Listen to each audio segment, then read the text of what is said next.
Olá, seja bem-vinda, seja bem-vindo a mais um vídeo aqui no canal. Eu sou Armando Vernalha Júnior, fotógrafo, cinegrafista, professor, youtuber, músico, tomador de café. Lembrando que você pode contribuir com o meu hábito de tomar café e também com a produção de conteúdo para este espacinho na internet, sendo membro aqui do canal, juntando-se ao financiamento coletivo através do Apoia-se. Você também pode comprar os meus cursos, que inclusive estão com promoção. Estamos comemorando 10 anos deste espacinho na internet e para comemorar 10 anos de canal, 10% de desconto em todos os meus cursos. Fotografia urbana noturna, fotografia em preto e branco, fotometria, introdução ao flash dedicado e composição em fotografia. Tem desconto de 10% em todos eles usando o cupom que está na descrição deste vídeo. Se você está vendo esse vídeo em qualquer outro momento que não seja o mês de setembro de 2022, a promoção acabou, porque foi em setembro de 2022 que o canal completou 10 anos. Mas durante o mês de setembro de 2022, 10% de desconto em todos os meus cursos utilizando o cupom que está na descrição deste vídeo.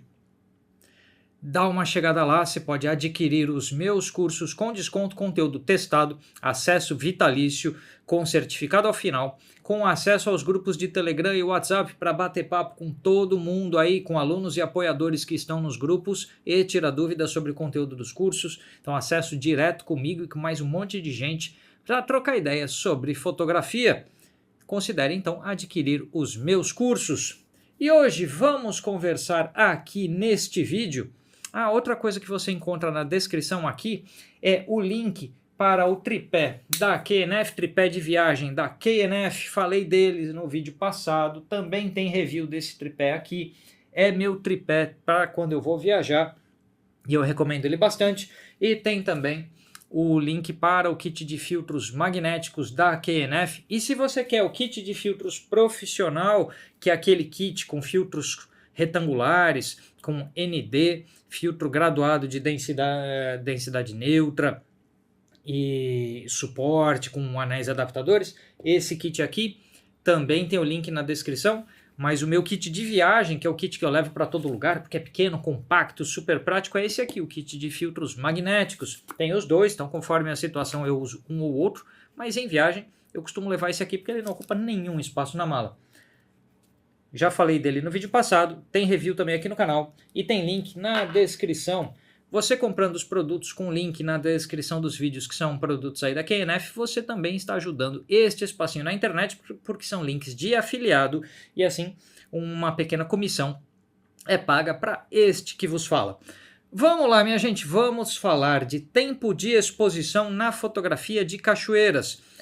Esse vídeo eu resolvi separá-lo porque tem um outro roteiro, que é o de 10 dicas de fotografias de cachoeiras, que é um vídeo muito legal, que vai vir 1 ou 2 semanas depois deste aqui. Mas se eu colocasse este conteúdo naquele vídeo, ele ia ficar muito longo.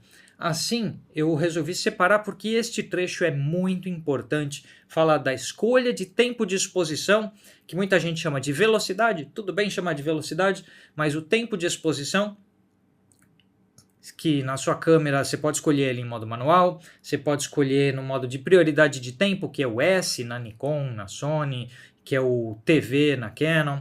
Então, enfim, o tempo pelo qual a luz vai expor o seu sensor de captura de imagem ou seu filme fotográfico se você clica em filme.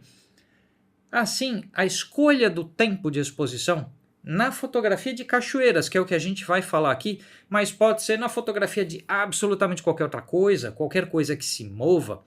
Então, a importância do tempo de exposição, mas aqui a gente está falando especificamente de cachoeiras, porque muita gente pergunta qual é o tempo de exposição ideal para fotografar uma cachoeira.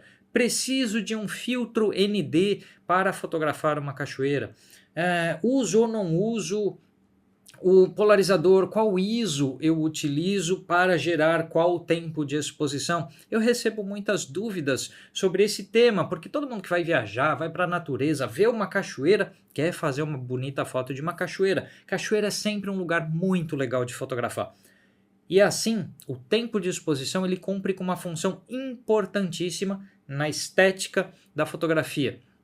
Então vamos discutir e mostrar um a um variados tempos e os seus correspondentes efeitos.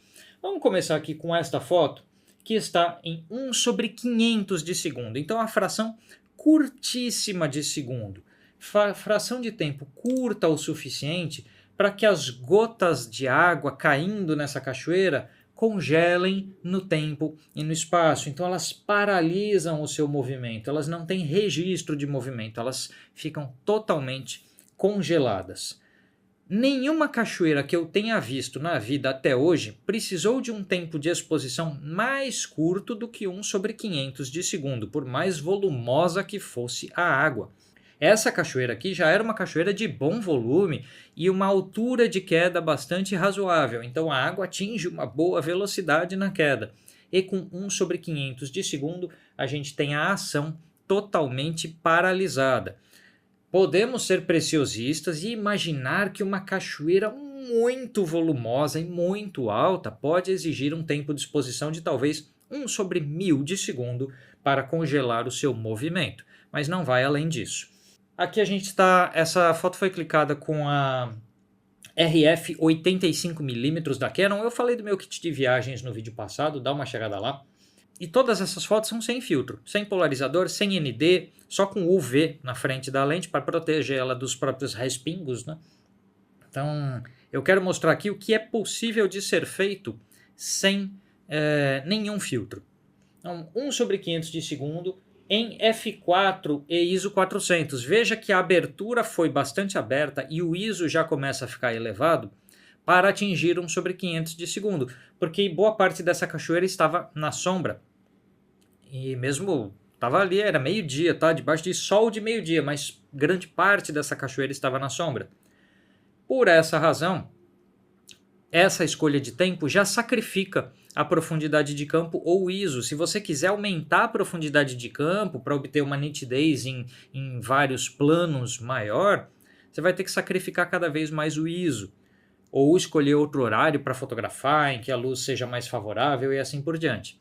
Então, benefício do tempo de exposição ultra curto, congelar o movimento. Malefício do tempo de exposição ultra curto, provável sacrifício da sua profundidade de campo e do ISO, com um consequente ruído de imagem conforme o caso. Aqui, Canon EOS RP, ISO 400, não dá ruído nenhum, nem nas áreas de sombra. Mas vamos supor que eu quisesse fechar esse diafragma até f8, então está em 4, para 5.6 para 8, o ISO sairia desses 400 para 800, 1600. Aí a gente já começa a ter um registro de um pouquinho de ruído de sombra. Então, eu poderia começar a sacrificar um pouco da qualidade de imagem dela. E se eu fosse para um diafragma ainda mais fechado, eu sacrificaria mais.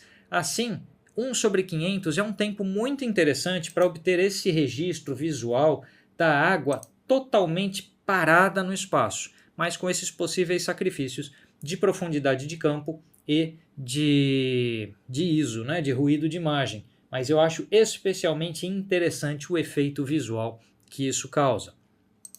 Agora vamos dar uma olhada, porque eu fui abrindo um ponto de exposição por vez, um EV por vez, um valor de exposição por vez. Então a gente saiu de 1 sobre 500 de segundo para 1 sobre 250, e aí eu pude fechar o diafragma para 5.6, ganhando um pouquinho de profundidade de campo. O ISO permanece o mesmo. Reparem que a água começa a registrar algum movimento, algum borrão de movimento. Ela já não está perfeitamente congelada no tempo e no espaço. E eu vou dizer para vocês isso, que é totalmente pessoal agora. É só opinião mesmo. Não estou aqui criando regras para ninguém. Eu não gosto desse ligeiro borrão de movimento. Ou, para mim, ou a água tem que estar totalmente congelada, paralisada, mostrando, né, a beleza das gotas no ar, ou ela está totalmente fluida, fazendo riscos de movimento. Esse meio termo em que tem um pouquinho de movimento, para mim, tem uma cara de erro na fotografia, tem uma cara de que não conseguiu um efeito, porque parece que está querendo congelar a água, mas não conseguiu. Parece que ia e não foi. Então, esse 1.250 eu já acho um tempo meio longo para boa parte das cachoeiras. Se for uma água mais lenta, uma cachoeira mais baixa, com menor volume, pode dar. mas nessa aqui, 1/250, já não me atendia esteticamente. Eu gosto muito dessa foto em 1/500 e eu tenho outros cliques em 1/500 porque eu verifiquei as imagens lá na hora e vi que era um tempo bacana para congelar o movimento da cachoeira, mas 1/250 já não me agrada. A gente abre para 1/125 e aí eu pude baixar o ISO para 200. E de novo, não me agrada, não tem movimento suficiente para formar riscos e não está congelado o suficiente. Parece uma foto muito comum, aquela foto que meio que qualquer um faria com uma câmera no automático, vai sair mais ou menos isso aqui. Então, não me agrada. Vai.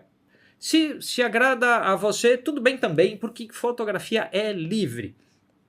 O bom é a gente ter essa liberdade porque é uma área criativa. Apenas para mim não funciona bem.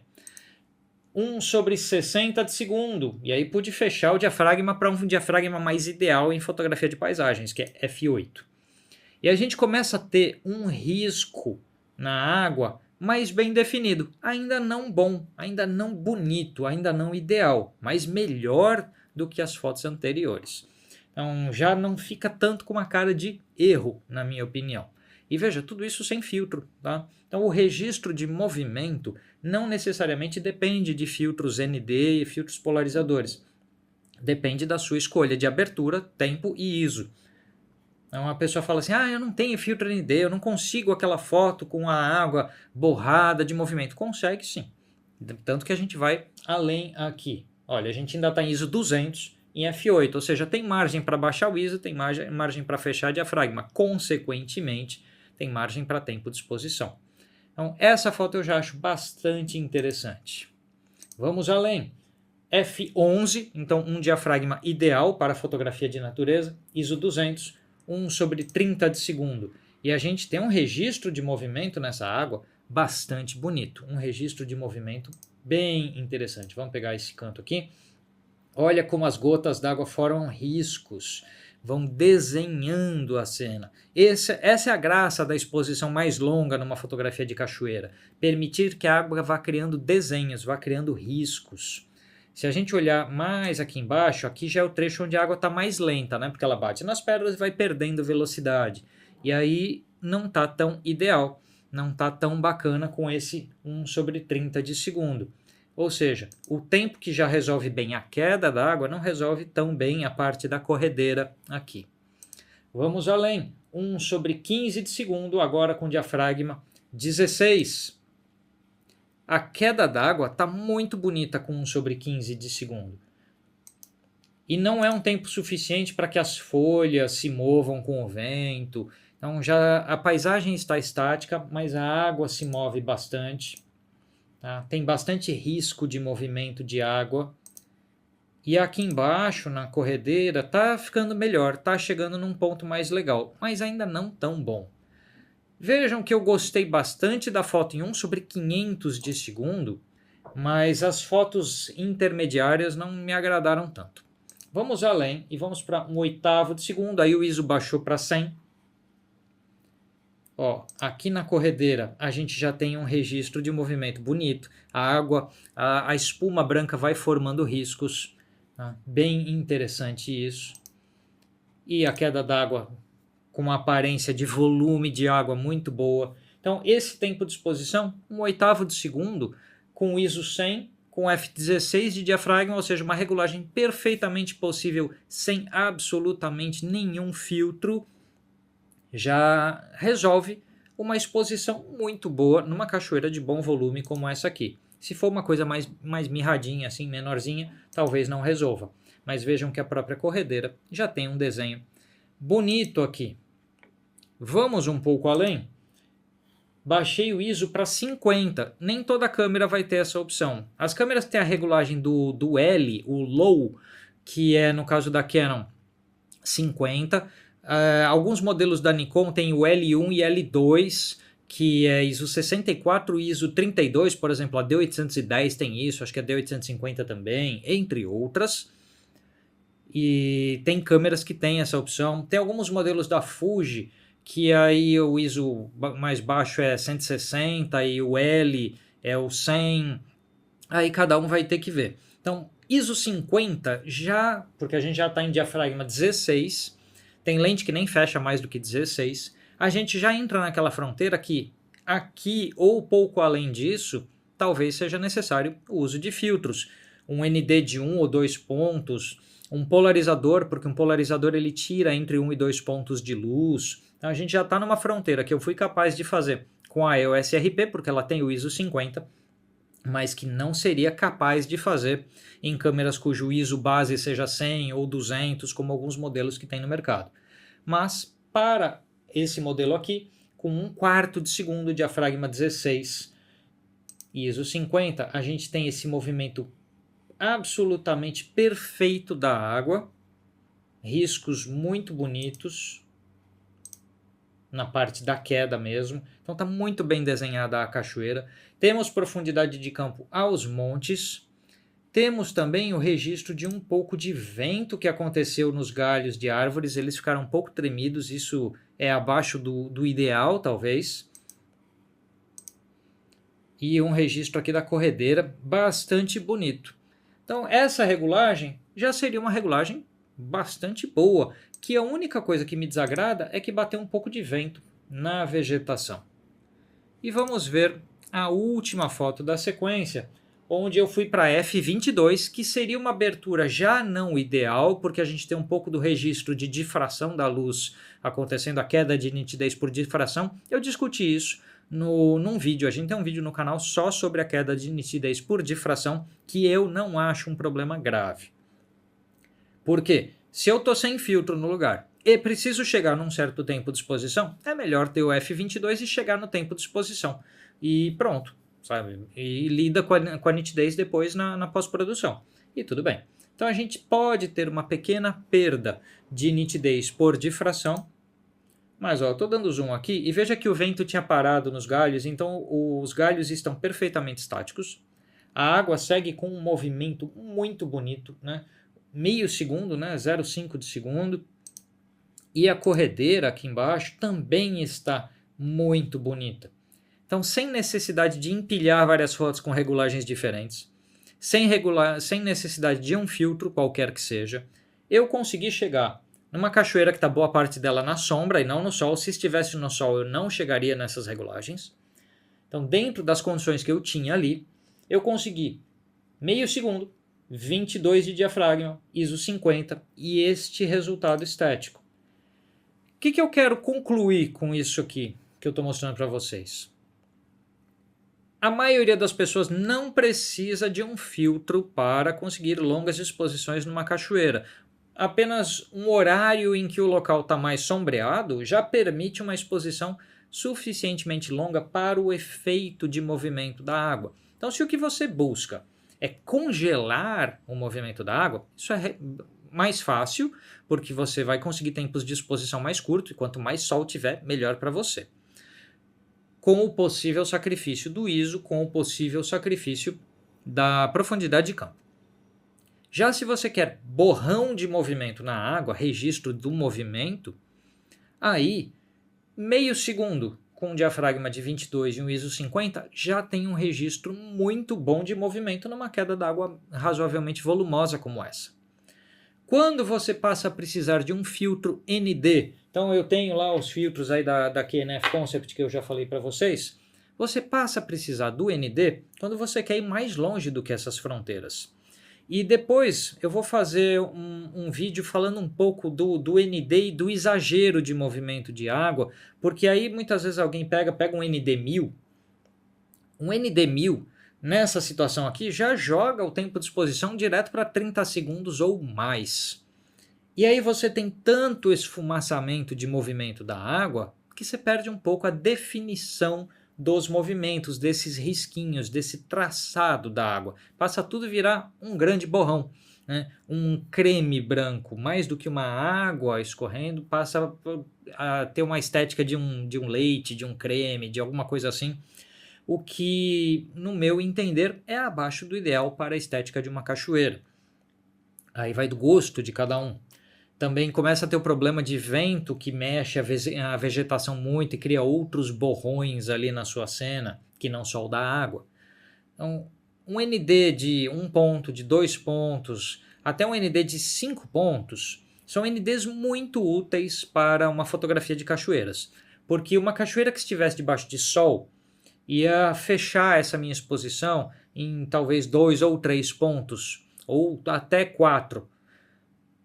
E um ND de repente de 3 pontos, de 5 pontos, contornaria essa situação, me permitindo esse mesmo meio segundo aqui.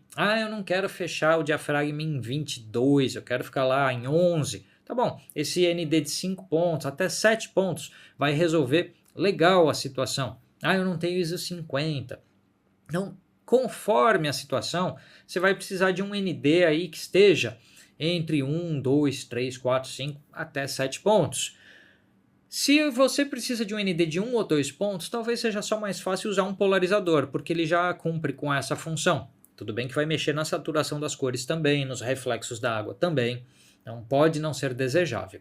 Mas um polarizador cumpre com essa função aqui. Então, eu não tenho filtros ND e queria fazer longa exposição de cachoeira. Conforme o horário, o local, a luz, as suas regulagens de câmera e um polarizador, você já consegue.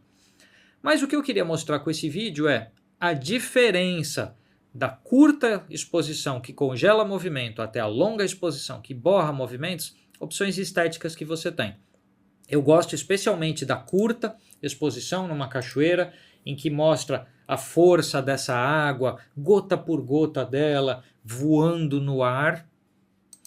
E eu gosto especialmente aí das longas exposições, com todo esse registro de movimento, mas sem um borrão de movimento da paisagem, sem um excesso de borrão de movimento que faça isso deixar de parecer água, e que até as corredeiras mais lentas já registrem com um bom movimento. Então, algo ali na faixa de 1/500 de segundo rende resultados ideais para mim, e algo que está entre 1/4 de segundo e 1 segundo de exposição rende movimentos ideais para mim. Os intermediários, 1/30, 60, 125, na minha opinião, parecem uma fotografia errada de cachoeira. Uma fotografia em dúvida, não tanto errada, mas em dúvida. Nem sabia se queria um tempo de exposição longo, nem sabia se congelava, ou nem conseguiu tempo longo para borrão e nem conseguiu congelar o movimento. Para mim transparece essa dúvida. Posso estar completamente equivocado? Posso também, não tem problema, porque a fotografia é terreno livre para opiniões. E você aí, o que achou? Qual a sua favorita dessas que eu coloquei aqui? Coloca aí nos comentários. As minhas favoritas então são a primeira e a última da série com meio segundo ou 1/500 de segundo.